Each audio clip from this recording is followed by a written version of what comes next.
香港浴室跌倒個案頻繁，多涉及長者或獨居人士因濕滑地面失足跌倒。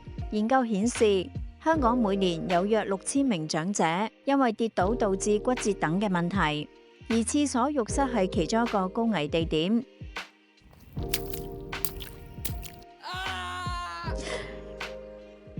爸爸，你對腳行得唔係咁好，不如喺廁所安裝扶手會穩陣啲。例如附有防滑同排水凹槽紋嘅扶手，可以按浴室環境安裝。如果係用浴缸沖涼，可以喺浴缸上放一塊沖涼板，方便用者坐上去進行清潔。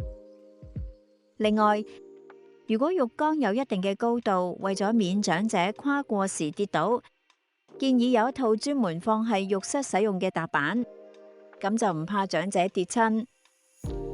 另外，老人家需要跨過浴缸，怕企唔穩，裝一個唔使轉牆安裝嘅浴缸扶手都係好方法，用完仲可以拆走添。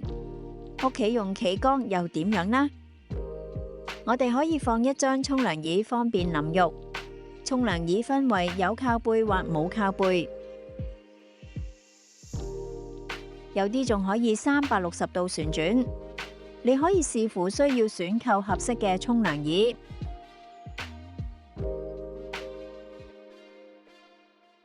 考慮到長者行動不便，起身有困難，如廁嘅時候備有坐廁加高器會更安全。裝有扶手款式嘅更可方便用者借力添。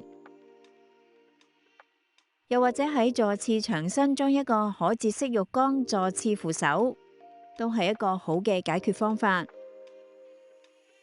如果長者不良於行，使用4合1嘅沐浴便廁係一個更佳嘅選擇。有興趣嘅朋友可點擊上面連結參考。當然唔少得加裝夜間照明就更加萬無一失啦。